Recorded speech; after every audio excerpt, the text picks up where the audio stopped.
बिस्मिल्लाहिर्रहमानिर्रहीम। आज हम यूरोलॉजी और सर्जरी का एक टॉपिक पढ़ेंगे। उसका नाम है क्रिप्टो ऑर्गेनिज्म और अनडिसेंडेड टेस्टिस। मैं हूँ डॉक्टर समीउल्लाह, यूरोलॉजिस्ट। अब क्रिप्टो ऑर्गेनिज्म और अनडिसेंडेड टेस्टिस की डिफिनीशन क्या है? जब टेस्टिस अपने नॉर्मल एनाटॉमिकल पोजीशन में ना हो, उसको हम क्या कहते हैं? इसको हम क्रिप्टो ऑर्गेनिज्म कहते हैं। अब बात आती है नॉर्मल एनाटॉमिकल पोजीशन टेस्टिस की क्या है। जब टेस्टिस की मिड पॉइंट स्क्रोटम के मिड पॉइंट पे हो और उससे नीचे हो, उसको हम क्या कहते हैं? Normal anatomical position. फिर नॉर्मल फिजियोलॉजी ऑफ डिसेंट क्या है? टेस्टिस किस तरह डिसेंट होती है? तो ये दो फेज़ में होती है। फेज़ वन में इस तरह होता है कि उसमें जेनिटल रिज जहाँ से टेस्टिस अराइज करती है एम्ब्रियोलॉजिकली, वो हम एम्ब्रियोलॉजी में बाकी पढ़ेंगे कि किस तरह अराइज होती है। ठीक है, जेनिटल रिज जहाँ से टेस्टिस अराइज होती है, उधर से इंटरनल इंग्वाइनल रिंग तक आती है फेज़ वन में, और वो 7 से 8 वीक ऑफ जेस्टेशन प्रेगनेंसी के उस वक्त आती है। ठीक है, 7 to 8 वीक ऑफ जेस्टेशन में। ठीक है, उसमें इस तरह होता है कि हार्मोन होता है, ठीक है, मुलीरिन इनहिबिटिंग सब्सटेंस, वो आके गबर्निकुलम पे काम करता है। ठीक है, गबर्निकुलम को स्टिमुलेट करता है और जेनिटल रिज से टेस्टिस इंटरनल इंग्वाइनल रिंग तक आ जाती है। मुलीरिन इनहिबिटिंग सब्सटेंस जो गबर्निकुलम पे काम करता है, गबर्निकुलम आसान अल्फाज में अगर बताए तो गबर्निकुलम है क्या? इट्स अ कनेक्टिव टिश्यू है ये, और ये एक रास्ता है जो टेस्टिस को रास्ता देता है जेनिटल रिज से लेकर इंटरनल इंग्वाइनल रिंग तक। फेज टू में इस तरह होता है फिर कि इंटरनल इंग्वाइनल रिंग से टेस्टिस की डिसेंट होती है कहाँ तक? स्क्रोटम तक, और ये 24 से 28 वीक्स के दरमियान होती हैं। इसमें क्या होता है? इसमें टेस्टोस्टेरोन जो टेस्टिस ये फीटस का जो टेस्टिस है वो प्रोड्यूस करके वो टेस्टिस पे काम कर देता है और टेस्टिस की डिसेंट होती है।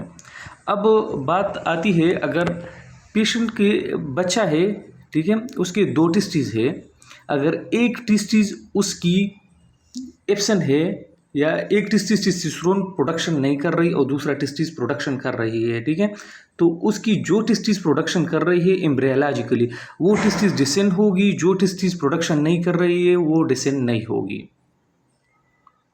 इधर तक समझ आया? उसके बाद अगर हम बाहर से किसी को टेस्टोस्टेरोन दे दे तो आया उससे डिसेंट होगी कि नहीं होगी?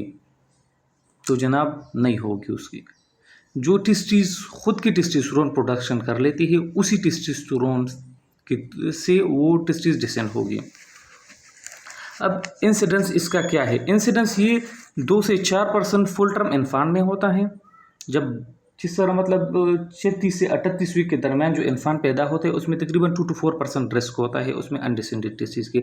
लेकिन टाइम के जब ये पैदा हो जाते, इन्फान 3 मंथ्स का हो जाता है, ठीक है, तो उसके बाद इस तकरीबन 2 से 4% लोगों में था, उसमें बाकी मेडिसिन हो जाता है, सिर्फ 1% में रह जाता है। क्यों 1% में रह जाता है? क्योंकि वो 1% में एलएच सर्ज होता है। एलएच किस तरह सर्ज होता है? ठीक है, जब एलएच सर्ज होता है, ठीक है, उस दौरान एलएच जब सर्ज होता है तो एलएच आके टेस्टिस पे काम कर लेता है, ठीक है, और टेस्टोस्टेरोन प्रोडक्शन कर लेता है, ठीक है, तो टेस्टिस डिसेंट हो जाती है। 3 मंथ के बाद तकरीबन सिर्फ 3 मंथ के बाद अगर आप देख लो 1 साल तक 1.5 साल तक तो सिर्फ 0.2% डिसेंट होते हैं। तो इसलिए हम कहते हैं कि 3 मंथ से लेकर 18 मंथ के दौरान सर्जरी करनी चाहिए।